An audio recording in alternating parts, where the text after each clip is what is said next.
Olá, vamos dar início às aulas de construção de estradas e infraestrutura do curso de Engenharia Civil. O conteúdo de hoje é construção de infraestrutura de estrada, terraplenagem e classificação do solo. O objetivo é identificar os tipos de solos e calcular seu peso específico, empolamento e fator de conversão. Para começar, vamos definir o que é terraplenagem ou movimento de terra, que pode ser entendida como o conjunto de operações necessárias para remover o solo dos locais em que se encontra em excesso para aqueles em que ele falta, tendo em vista um determinado projeto a ser implantado.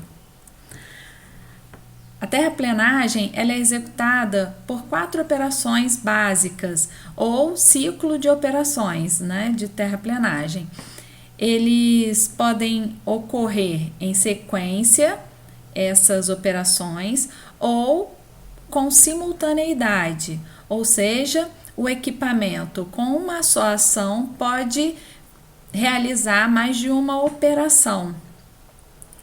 As 4 operações básicas de terraplenagem são escavação ou corte no terreno, carga do material escavado, que é a colocação do material na caçamba do equipamento, o transporte, descarga e espalhamento.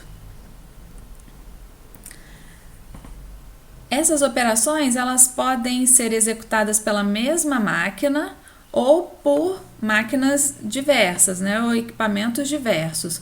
Por exemplo, um trator de esteira provido de lâmina, ele pode executar sozinho todas as operações, as 4 operações, sendo que as 3 primeiras ele executa com uma só ação, com simultaneidade. Vamos para a classificação dos solos, relembrando a disciplina de mecânica dos solos. Primeiro, os materiais de superfície, que é com que a gente vai tratar na terraplenagem, ele é constituído por rochas e solos. A terminologia, segundo as dimensões dessas rochas e solos são as seguintes. Primeiro, para as rochas. As rochas são definidas como bloco de rochas, aqueles que os pedaços isolados das rochas têm um diâmetro médio igual ou superior a 1 metro. Vai ser um matacão quando esses blocos isolados tiverem diâmetro médio superior a 25 centímetros e inferior a 1 metro. E serão classificados como pedras aqueles pedaços de rochas com diâmetro médio superior a 7,6 centímetros e até 25 centímetros.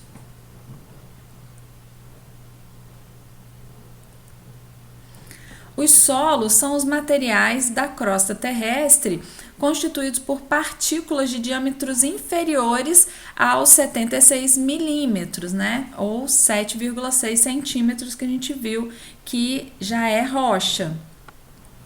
E aí, ele pode ser pedregulho quando o diâmetro do grão for superior a 2 milímetros e inferior a 76 milímetros, areia, se o grão tiver o diâmetro máximo superior a 0,075 milímetros e inferior a 2 milímetros, será silt quando o solo que apresenta apenas coesão para formar, quando seco, torrões facilmente desagregáveis para a pressão dos dedos, pela pressão dos dedos, suas propriedades dominantes estão relacionadas aos grãos de diâmetro máximo superior a 0,005 milímetros e inferiores a 0,075 milímetros. Aí vai ser argila quando o solo apresenta características marcantes de plasticidade, Quando suficientemente úmido, molda-se facilmente em diferentes formas. Quando seco, apresenta coesão bastante para constituir torrões dificilmente desagregáveis por pressão dos dedos. Suas propriedades dominantes são ditadas pelos grãos de diâmetro máximo inferior a 0,005 milímetros. Solos misturados são aqueles solos em que não se verifique nitidamente a predominância das propriedades anteriormente referidas.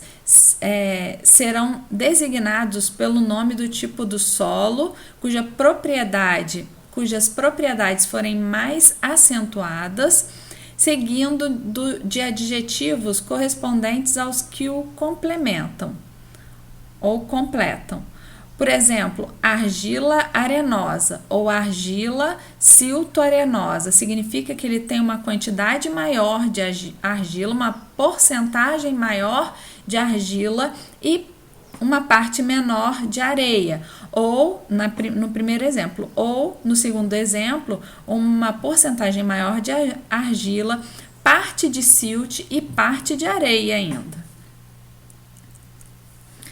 Temos ainda os solos com matéria orgânica.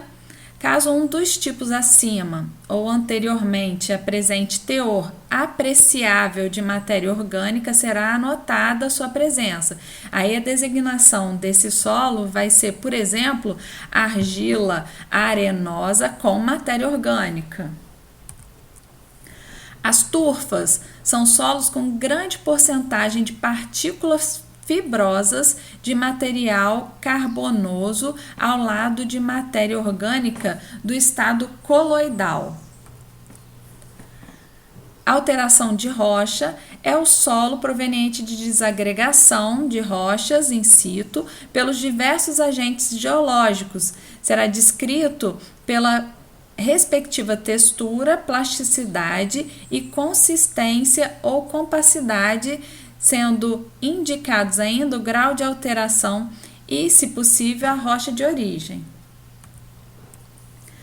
Temos ainda os solos superficiais.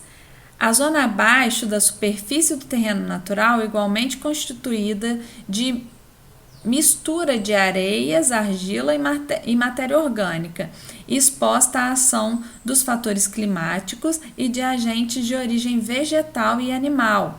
Será designada simplesmente como solo superficial.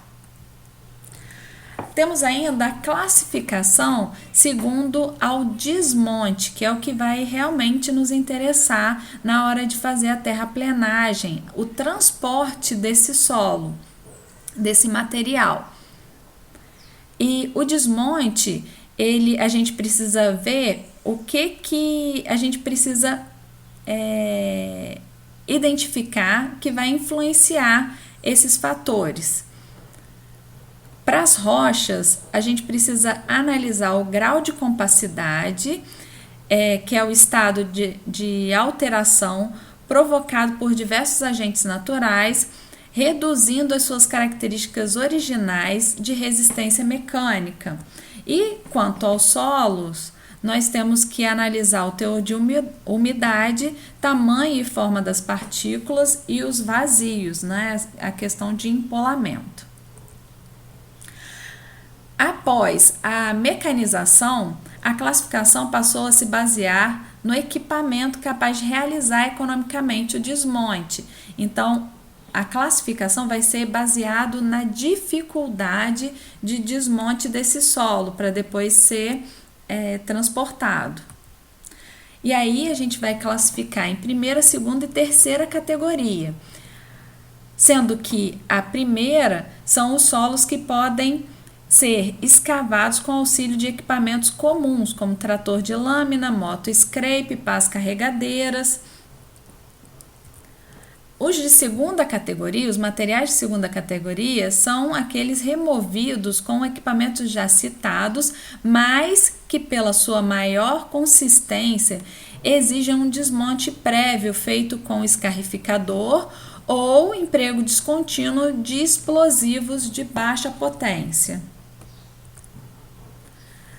Atualmente, esses materiais de segunda categoria podem ser subdivididos em segunda categoria com material pré-escarrificável ou de segunda categoria com emprego descontínuo de explosivos e pré-escarrificação. Os materiais de terceira categoria são aqueles de elevada resistência mecânica que só podem ser tratados com emprego exclusivo de explosivos de alta potência. Agora, quanto ao comportamento do solo, vamos dar uma revisada no que a gente pode precisar, né, nessas primeiras aulas, que são as propriedades físicas dos materiais que devem ser consideradas, né, que são peso específico, empolamento e fator de conversão. O peso específico ele é definido pelo peso por unidade de volume. Então, vai ser gama é igual ao peso próprio do solo dividido pelo volume. E a unidade de medida dele é quilograma-força por metro cúbico. O empolamento pode ser definido como o aumento do volume sofrido por um material ao ser removido de seu estado natural. É expresso como sendo a porcentagem do aumento de volume em relação ao volume original, aumento do índice de vazios. E a expressão é empolamento, que é porcentagem de empolamento, é igual ao volume final, né, o volume empolado, dividido pelo volume natural. A gente multiplica por 100 porque o resultado que a gente espera está em porcentagem. Fator de conversão do solo, ele pode ser definido como a relação entre o volume natural, ou volume no corte, e o volume solto. Então, a fórmula dele é F igual a Vn, volume natural, dividido pelo volume solto.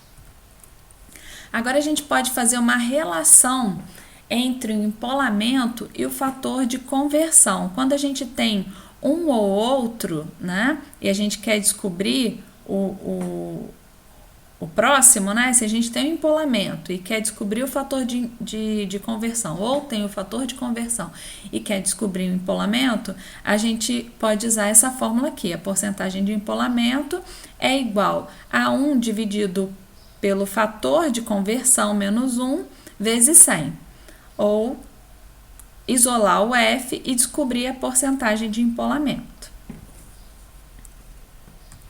Por hoje é só, pessoal. Essas são as nossas referências usadas para esse conteúdo. Muito obrigada. Até a próxima.